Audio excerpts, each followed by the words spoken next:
हे mister नुमाल mister, आज हम बात करेंगे बख्तावर ड्रामे की लेटेस्ट एपिसोड में दिखाए जाने वाले फजूल सीन्स के बारे में, या मान लो ऐसे सीन जो कि बहुत ही फनी और स्टूपिड सीन्स भी आप कह सकते हो। बख्तावर पाकिस्तान का एक ऐसा ड्रामा है जो कि इस साल खत्म हो चुके हैं अब 2022। यहाँ पर सबसे पहले तो हैप्पी न्यू ईयर भैया सब लोगों को।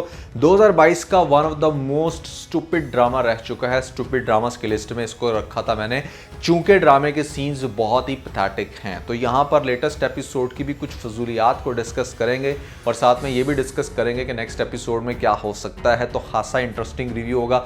जो नए लोग आए मेरे चैनल पर, जल्दी से वीडियो को लाइक कर दे, सब्सक्राइब कर दे, साथ में बेल आइकन का बटन भी दबा दीजिएगा ताकि हम स्टार्ट कर सकें बहुत सुपर डुपर रिव्यू। तो चले आगे बढ़ते हैं।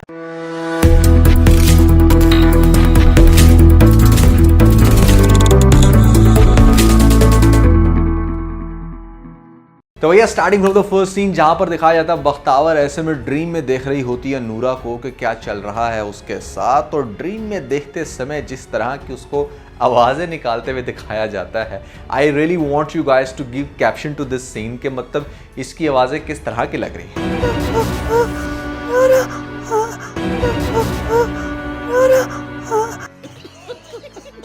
लिटरली ये सीन देख के मुझे बड़ी हंसी आई। मैंने 3-4 दफ़ा रिपीट करके देखा।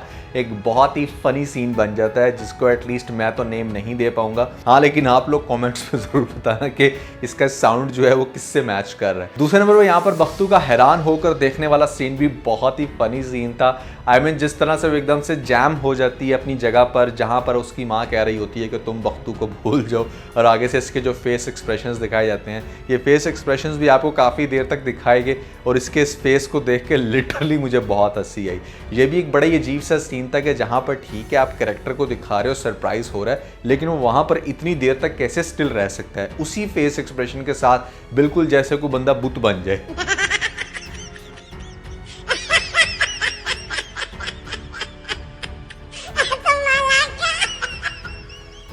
तो भैया नेक्स्ट हमारे पास फजूल सीन ये था कि जहां पर बख्तावर अपनी माँ से ये कहती है कि नौकरी मैं नहीं कर रही थी, नौकरी बख्तू कर रहा था। अच्छा, माँ को ये कहना चाह रही है कि जैसे मतलब बख्तू ही नौकरी कर सकता था, बख्तू का कैरेक्टर मैं नहीं प्ले करूंगी तो हम लोग भूखे मर जाएंगे। ओ भाई, पाकिस्तान में क्या लड़कियों को जॉब मिलना बंद हो गई है क्या? मतलब यहाँ पर औरतें कमा नहीं रही हैं? जैसा कि मैं पहले भी कह चुका हूँ कि एक लड़के के कंपैरिजन में लड़की को जल्दी नौकरी मिलती है। बहुत सारी ऐसी पोजीशंस हैं जहाँ पर सिर्फ लड़कियों को ही रखा जाता है। सिर्फ लड़की ने अगर बचना होता है ना तो वो है हरासमेंट। अगर लड़की हरासमेंट पे कंट्रोल कर लेती है, उसे पता है कि कहाँ पे किसको कैसे रिस्पॉन्ड करना है, तो लिटरली मैंने कॉर्पोरेट ऑफिसेस में 12 साल काम किया है, मैंने नहीं देखा कि कभी किसी लड़की को फायर किया गया हो। हाँ, लड़के फायर जरूर होते रहते हैं, अपनी छोटी सी मिस्टेक्स पर जॉब भी गवा बैठते हैं, लेकिन लड़कियों को फायर भी नहीं करती कंपनी, क्योंकि एक सिंपैथी होती है ना कि नहीं यार लड़की है, घर से निकल रही है, काम कर रही है। तो इस बख्तावर ड्रामे के अंदर जिस तरह से इस कैरेक्टर को दिखाया गया कि मतलब इसने ये कैरेक्टर बख्तू वाला प्ले ही इसलिए किया कि इसको जॉब चाहिए थी, मैं इससे बिल्कुल एग्री नहीं करता। जिक्र करते हैं यहाँ पे नेक्स्ट स्टूपिड सीन का, जहां पर आपको दिखाया जाता है कि ये जो फहद लड़का है हमारा, जो कि बड़ा इंटरेस्टेड है ऐसे में बख्तू के अंदर, क्या कहता है अपनी बहन को कि मतलब ऐसे में तुम मुझे इतना ज्यादा खिलाओगी तो मैं कहीं मोटा ना हो जाऊं, तुम्हारी दोस्त ने फिर मुझे रिजेक्ट कर दिया तो। अरे भैया, पहले तो इस तरह की फिजिक वाला बंदा इतनी जल्दी मोटा नहीं होता। एटलीस्ट अगर आपने मोटा होना भी है ना तो आपको 2 से 3 साल चाहिए। इतने दिनों से खिला पिला रही हूँ, अगर मोटा हो गया तो तुम्हारी दोस्त ने इन मौके पे इनकार कर दिया फिर? बिकॉज एनी वन कैन जज के मतलब जिस टाइप की इसकी फिजिक है, जितना ये ऑलरेडी स्लिम बंदा है, तो ये मोटा होने की टेंशन क्यों ले रहा है भाई? तुझे तो पहले ही सेहत चाहिए, तो अगर तेरी बहन तुझे कुछ खिला रही है तो उसको आराम से खा ले जी भैया, डिस्कस करते हैं कि नेक्स्ट एपिसोड में क्या होगा। यहाँ पर सबसे पहले तो दिलावर की कोशिश है कि किसी तरीके से बख्तू के घर वालों को पुलिस छोड़ दे, और पुलिस आगे से कहेगी कि यह मामला इतना आसान नहीं है जितना आसान आपको लग रहा है। बख्तू की फैमिली यहाँ पर 100% इन्वॉल्व है और उन्होंने बहुत सारे ऐसे खदशात का इजहार भी किया है। जब यहाँ पर रोक के रखेंगे मतलब बख्तावर को साथ में उसकी माँ के, तो वो अपनी माँ को ये कहेगी कि I think this is the right time कि हमें अब दिलावर साहब को सब कुछ सच सच बता देना चाहिए। चूँकि वो यहाँ पर कुछ इस तरह के खदशात जाहिर कर चुकी है ऑलरेडी लेडी पुलिस कांस्टेबल को, तो वो कहेगी कि भाई अब तुम बैठो यहाँ पर, बताओ क्या तुम चाहती हो या क्या तुम जानती हो। तो मेरा ये ख्याल है कि इस पॉइंट पर आपको दिखाया जा सकता है कि बख्तावर ये डिमांड करे कि वो जो भी बात करेगी वो दिलावर साहब के सामने करेगी, जिसकी इन्फॉर्मेशन देंगे यहाँ पर पुलिस वाले दिलावर साहब को कि भाई बख्तू की फैमिली जो है वो ख़ास तौर पे उसकी सिस्टर आपके सामने कुछ कहना चाहती है। और वो बड़ा हैरान होगा कि मेरे से क्या कहना चाहती है, आखिर ऐसी क्या बात है। एक तरफ से तो आपको ये दिखाया जा सकता है और दूसरी तरफ बहुत ही इंटरेस्टिंग सीन हो सकता है कि जहाँ पर आपको दिखाया जाए कि जो सलार है वो अपने दोस्त के साथ मिलकर करे प्लान के, मतलब ऐसे में तुम्हें मिलने के लिए जाना है, नूरा से फूल शूल लेके जाना। हॉस्पिटल वाले तो जैसे बहुत ही बेवकूफ़ है ना, वो किसी को भी मतलब मिलने दे देंगे जवान लड़की से। ऐसा नहीं होता। हॉस्पिटल्स के भी कुछ SOPs होते हैं, जिन लोगों का नाम लिखवाया होता है वही सिर्फ स्पेशली यंग लड़की से मिलने के लिए जा सकते हैं।